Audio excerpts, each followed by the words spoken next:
जय श्रीमन नारायण। हर हर महादेव। नमश्चंडिकायै।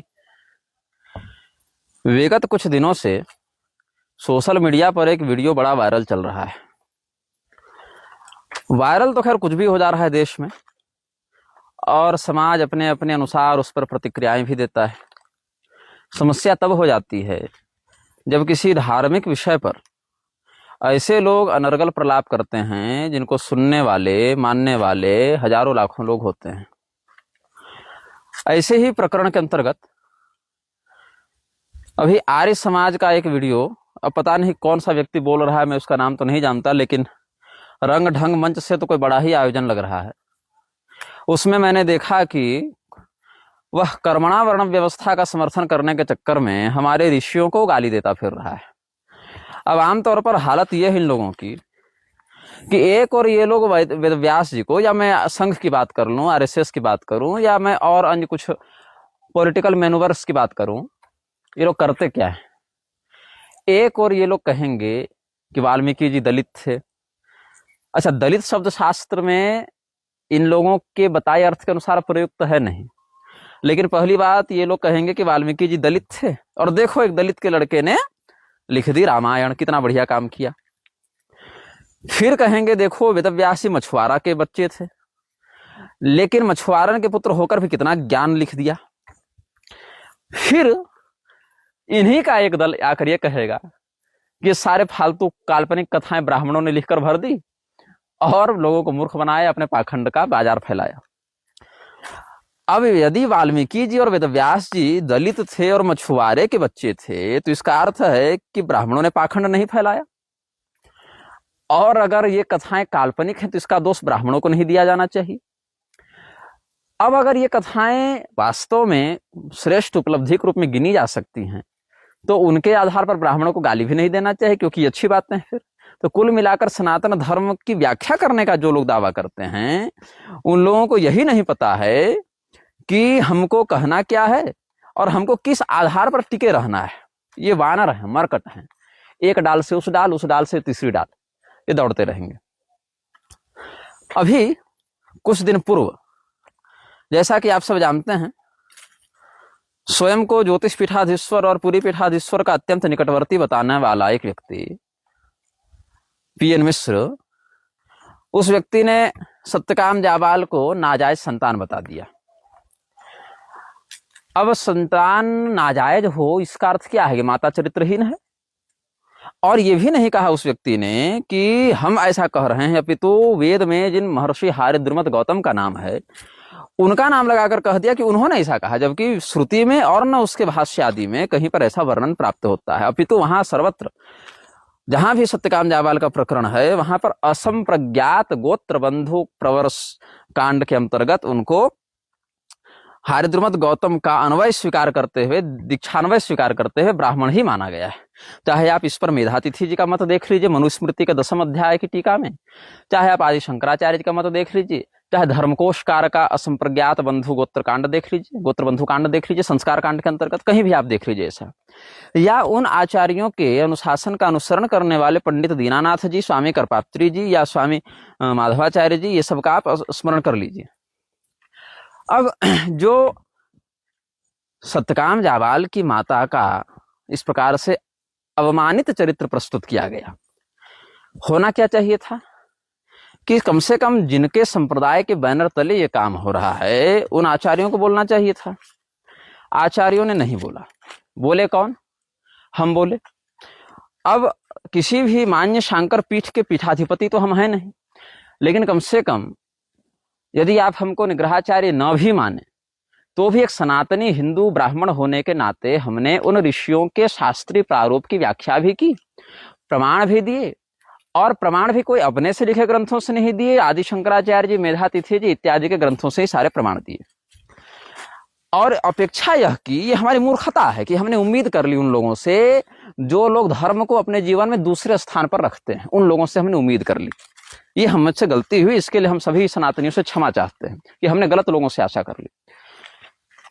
जब हम यह आशा करते हैं कि किसी पीठ का कोई आचार्य धर्म के विषय में निर्भ्रांत चित्त होकर कोई बात कहेगा, तो हम यह भी आशा करते हैं कि वह धर्म का विशुद्ध रूप हमें बताएगा या जनता के भ्रम का उच्छेदन करेगा, या जो भ्रामक बातें कर रहे हैं उन लोगों के विरुद्ध वह कथन करेगा।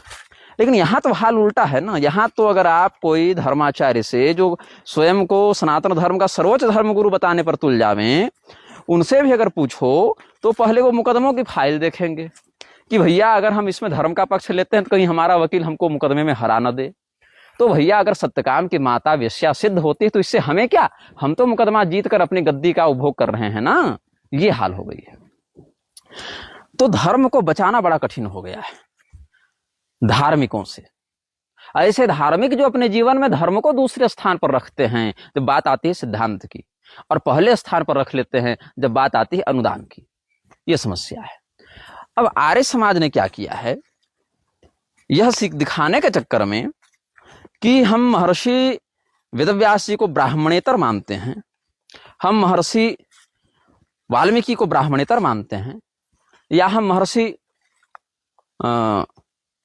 जो इधर हमारे वशिष्ठ हैं उनको वेश्यापुत्र मानते हैं।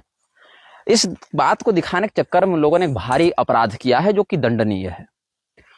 अब कौन से आचार्य इस पर बोल रहे हैं, कौन से नहीं बोल रहे हैं, इतना मुझे अभी समय नहीं मिल पाया कि मैं उन बातों को देख सकूं।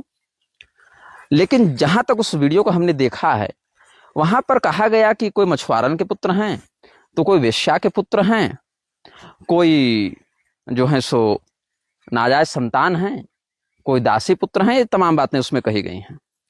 अब बताइए वेद में कहां पर वेदव्यास जी को मछुआरन का बेटा बताया गया है? आर्य समाज तो पुराणों को प्रमाण मानते नहीं। आर्य समाज तो वेद को प्रमाण मानने का दावा करते हैं, हालांकि मानते वो वेद को भी ठीक से नहीं है। अगर वेद को ठीक से मानते तो भी वो कुछ बात उनकी ग्राह्य हो जाती, लेकिन बात तो ये वेद की भी नहीं मान रहे और पुराण को तो खैर मान ही नहीं रहे। लेकिन मैं बताऊं आपको इन लोगों का दोगलापन। एक उपनिषद है वज्र सूचिकोपनिषद, वज्र सूचिकोपनिषद भी कहा जाता है उसको। कुछ मूर्खों का मानना है कि वो बौद्धों ने बाद में लिख दिया, कुछ का मानना है कि वो किसी परवर्ती काल की रचना है, कुछ का मानना है प्रामाणिक है। जो लोग मानते हैं प्रामाणिक उसमें हम भी आते हैं। अब उसमें क्या है, उस उपनिषद में, उस उपनिषद को आर्य समाजी प्रामाणिक नहीं मानते हैं, क्योंकि उपनिषदों में कुछ ही उपनिषदों को वो प्रामाणिक मानते हैं जिसमें वज्र सूचिकोपनिषद नहीं है। लेकिन जब कर्मणा वर्ण व्यवस्था की बात आएगी और जन्मना का खंडन करने की बात आएगी तो ये आर्य समाजी तत्काल ही वज्र सूचिकोपनिषद को प्रमाण मानने लग जाते हैं कि हम वज्र सूचिकोपनिषद का वेद से बता रहे हैं।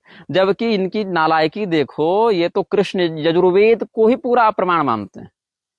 उपनिषद भाग को छोड़ो, जो मंत्र भाग भी है उसमें भी कृष्ण यजुर्वेदीय मंत्रों को ही अप्रमाण मानते हैं। साध्या ऋषयश्चय को बदलकर मनुष्या ऋषयश्चय कर रखा है इन्होंने, अपने अनुसार श्रुति को बदल भी देते हैं समय अनुसार। यही कारण है आर्य समाज और रामभद्राचार्य में बड़ी अच्छी बनती है कई मामलों में। ये द्यौह शांति को द्यौह क्रांति करना चाहते हैं, वो साध्या ऋषयश्चय को साध्या मनुष्या ऋषयश्चय करना चाहते हैं। तो वेद को बना लिया है इन लोगों ने अपनी बपौती कि हम बताएंगे कि वेद क्या कहेंगे।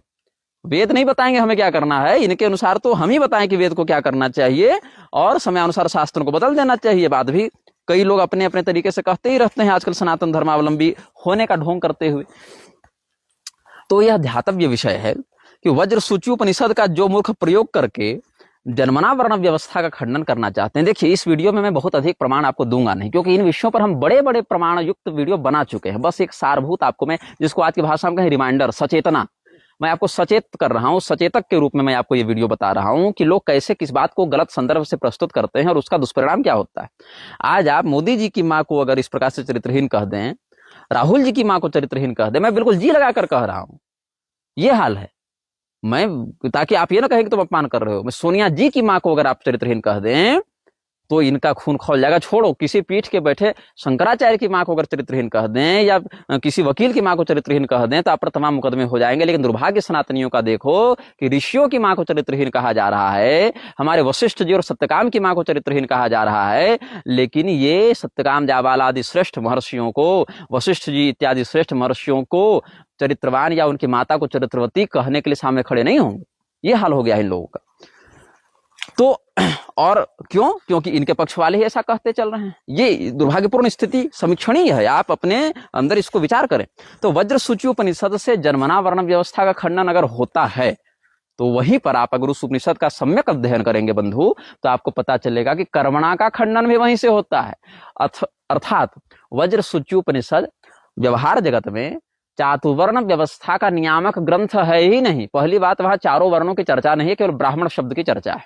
और ब्राह्मण शब्द भी वहां प्रत्यगात्म चेतन के लिए अभिव्यक्त है, न कि देहस्थित चेतन जो व्यवहार जगत में ब्राह्मण क्षत्रिय वैश्य शूद्र आदि की व्यवस्था में चल रहा है उसके लिए है। जैसे एक शब्द है आत्महत्या, तो आत्महत्या में आत्मा की हत्या नहीं हो रही है, हत्या शरीर की हो रही है, लेकिन वहां शरीर को देहात्म भाव से आत्मा कह दिया गया।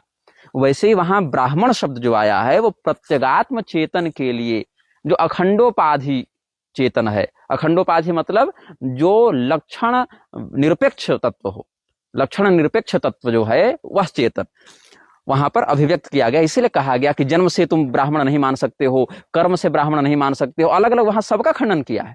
तो वहीं पर औपाधिक रूप से बता दिया गया कि वशिष्ठ जी तो वेश्या के पुत्र थे, तो ये तो हिरणी के पुत्र थे, तो ये तो मेढकी के पुत्र थे।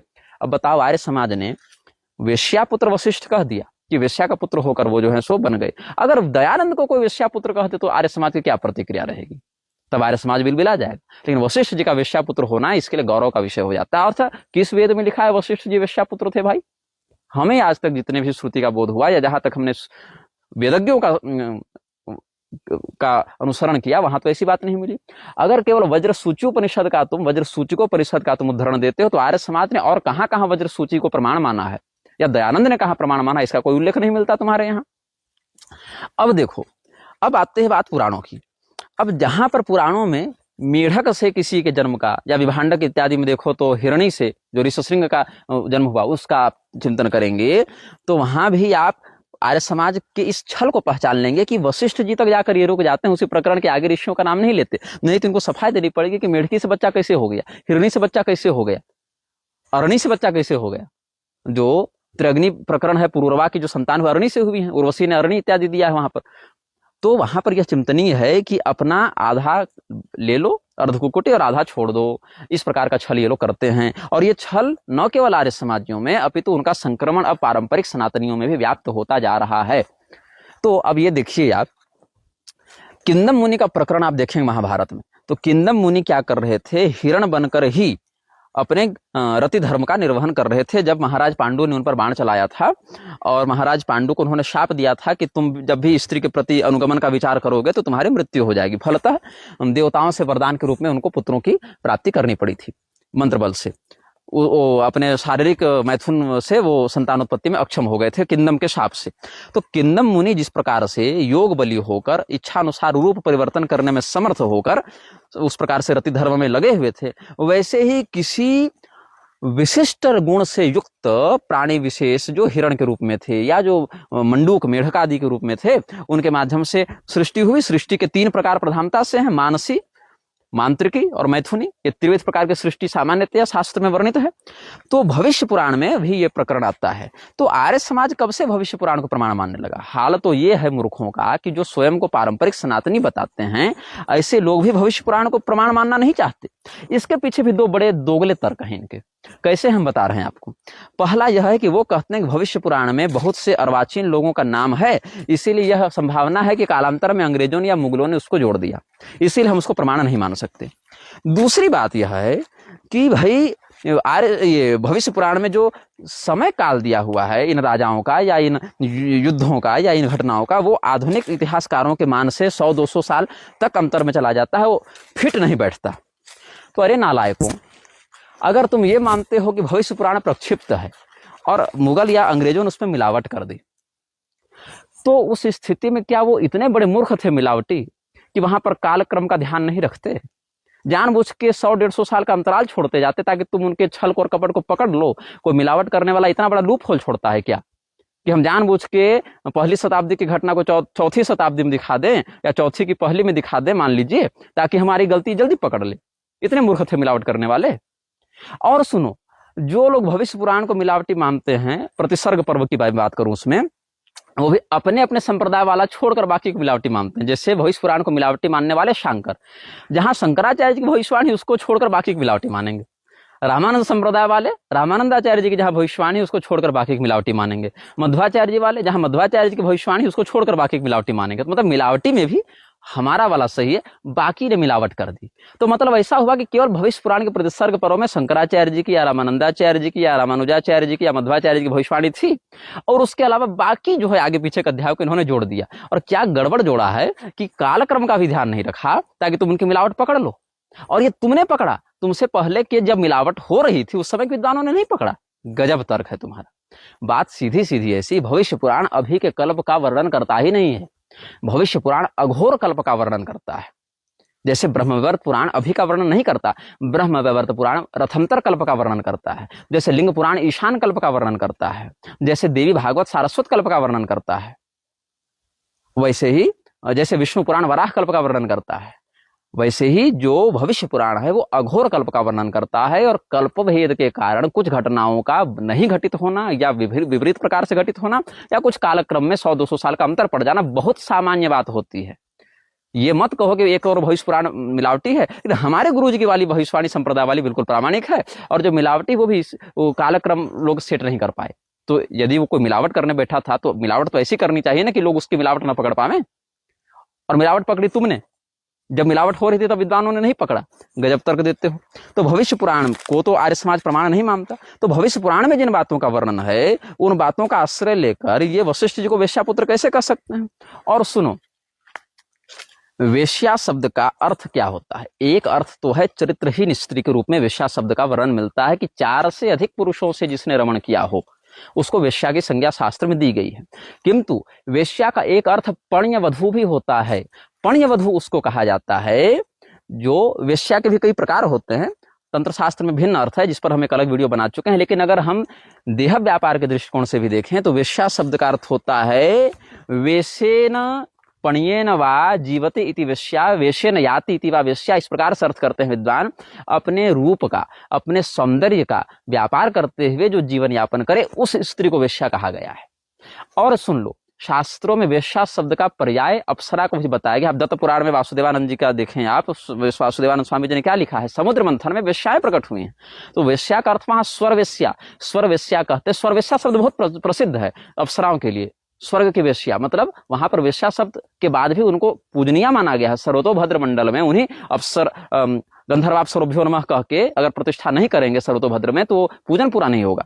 तो स्वर वेश्या जो हैं उर्वशी, उनका दर्शन करने से मित्रावरुण का जो तेजस स्खलन हुआ था उससे घड़े से 10 संतान उत्पन्न हुई थी। अगस्त जी हैं, वशिष्ठ जी हैं, वाल्मीकि जी हैं, दक्ष का भी पुनर्जन्म एक प्रकार से कल्पांतर से बताते हैं। तो 10 संतान वहां से हुई है। तो वशिष्ठ जी का एक जन्म मानसी सृष्टि में ब्रह्मा जी के माध्यम से हुआ, और एक आड़ी बक युद्ध में वो पक्षी रूप में आए थे। पुनश्च वशिष्ठ जी का जन्म और वाल्मीकि जी का भी बाद में, अगस्त जी का भी उसी मित्रावरुण के तेज से युक्त घड़े से हुआ था, जो उर्वशी के कारण उनका स्खलन हुआ था। तो वहां पर उनको वेश्यापुत्र औपाधिक रूप से कह दिया गया।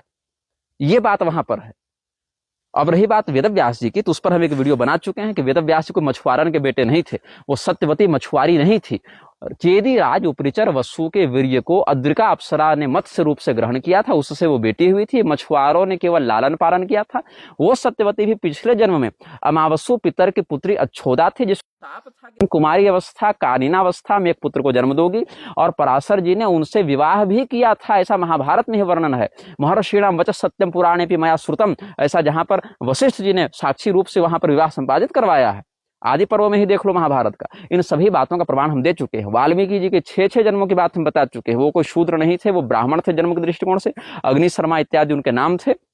अध्यात्म रामायण, आनंद रामायण इत्यादि हम बता चुके हैं। अध्यात्म रामायण में वाल्मीकि जी ने स्वयं अपना परिचय राम जी को दिया है, और कृणु मुनि इत्यादि का व्याख्यान हम कर चुके हैं अलग अलग पुराणों के माध्यम से। 6-7 जन्मों की कथा हमने वाल्मीकि जी की अलग अलग वीडियो में बताई है। सर्वत्र वो जन्म के दृष्टिकोण से ब्राह्मण ही थे, किंतु गलत संगति में पड़ जाने के कारण व्याधा के समान उनका जीवन हो गया था, आरूढ़ पतित हो गए थे। इसीलिए उनको लोग समाज में दस्यु, चोर, डकैत के रूप में जानने लगे थे। बाद में सप्तर्षियों के, नारदादि महर्षियों के संयोग से उनका शोधन हो गया था, तपश्चर्या भक्ति के प्रभाव से। फिर वो महर्षि के पद पर बैठे थे, और एक चतुर्युग में भार्गव संज्ञक वो बने थे वेदव्यास भी। ये वाल्मीकि जी का महत्व हमने बता दिया आपको। तो वाल्मीकि जी शुद्ध ब्राह्मण हैं, सूत जी शुद्ध ब्राह्मण हैं, जो हमारे वेदव्यास जी हैं, वर्तमान श्री कृष्ण द्वैपायन वो भी शुद्ध ब्राह्मण हैं, वशिष्ठ जी भी शुद्ध ब्राह्मण हैं, न केवल ब्राह्मण अपितु गोत्र प्रवर्तक ब्रह्मर्षि हैं ये सब। तो वशिष्ठ जी को वेश्यापुत्र कहकर ये कहना कि हमारे यहाँ तो वेश्याओं के पुत्र भी बन गए हैं ऋषि, सत्यकाम जाबाल की माँ को नाजायज संतान कहना, ऐसी बातें कोई कहता दिखे, चाहे वो सनातनी हो चाहे वो आर्य समाजी हो, अगर ऐसी मूर्खता करता दिखे तो जहां वो मूर्खता ऐसी कर रहा है वहीं उसका निग्रह कर देना चाहिए, ताकि वो अपने मुख से इन ऋषियों की माता को ऐसी गाली देने का साहस न करे। ये हमारा अभिप्राय है आप सबों से। तो आर्य समाज इस प्रकार से सिलेक्टिव बनता है, आज की भाषा में कहें तो सिलेक्टिव बनकर किसी भी बात का संदर्भ कहीं से आधा उठाना और उसकी मनमानी व्याख्या करना ऐसे। तो वशिष्ठ जी की माता को इस प्रकार वेश्या कहना, सत्यकाम जाबाल की माता को ऐसे वेश्या कहना, या ऐतरेय महिरास इत्यादि की माता को ऐसे वेश्या कहना, ये आप समझ रहे हैं कि किस दिशा में हमारा समाज जा रहा है। आपकी माता को, हमारी माता को कोई ऐसा कह दे तो खून में क्या उबाल आता है, ये शंकराचार्यों के खून में तक नहीं उबाल आ रहा है। आप सोचिए कि धर्म को कितना मंद और कुंद कर दिया गया है इन मठाधीशों के हृदय में, क्या अन्नदोष इनके जीवन में लग गया है। लेकिन क्या है, अगर इनके गुरु जी को कह दोगे तो चेले भड़क जाएंगे, लेकिन गुरु जी का ब्रांड उठाकर, गुरु जी का बैनर उठाकर ऋषियों की माता को कोई वेश्या कह दे तब लोगों का खून नहीं खौलेगा। ये हाल धर्म का इन लोगों ने बना दिया है। तो मैं बस यही आपको कहना चाह रहा था कि शास्त्र में लिखी बातों को शास्त्रज्ञ बुद्धि और शास्त्र सम्मत आचरण के माध्यम से समझा जाना चाहिए। कल्पित अर्थ और कल्पित प्रसंग का आरोपण करके उनकी व्याख्या करना न केवल दंडनीय है अपितु बहिष्कार्य, घृणित और गर्हित भी है। जय श्रीमन्नारायण, हर हर महादेव, नमः चंडिका जी। तो आप लोगों के मन में जिज्ञासा होगी कि हम हैं कहाँ, तो हम हैं छत्तीसगढ़ के जंगलों में। इस स्थान का नाम है चैतुरगढ़। यहाँ भगवती महिषमर्दिनी का बड़ा दिव्य मंदिर है। तो भगवती की आराधना पूजा करने के बाद थोड़ा वन विहार करने की इच्छा से हम लोग इधर आए, तो सोचे कि आप सबों को ज्ञानोपदेश भी करते हैं और थोड़ा सा हम लोग वन विहार भी कर लें। तो जंगल में जंगल की देसी गौ माता दिखी और कुछ मॉकिंग जे आपने सुना है, हंगर गेम्स वाला मॉकिंग जे की आवाज भी सुनाई पड़ रही है। कहा जाता है कि मॉकिंग जे हमारी आवाज की नकल करके दोहरा देता है, तो राजा उसका प्रयोग गुप्तचर बनाने के लिए करते थे। मॉकिंग जे को ट्रेनिंग देकर छोड़ी जाती थी और वो अपने शत्रुओं के शिविर में भेजा जाता था उसको, और फिर वहां की बात को वो दोहराता था पक्षी। तो ये मॉकिंग जे की आवाज यहाँ सुनाई पड़ रही है। और हंगर गेम्स की मुझे याद आ रही है।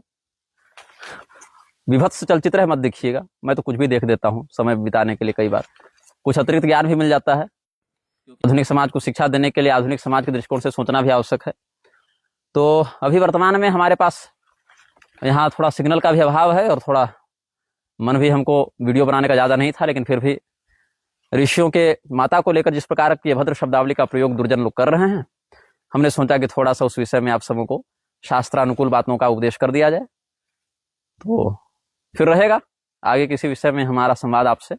तब तक आप लोग धर्मानुसार जीवन बिताने का प्रयास करें। नमः चंडिका जी।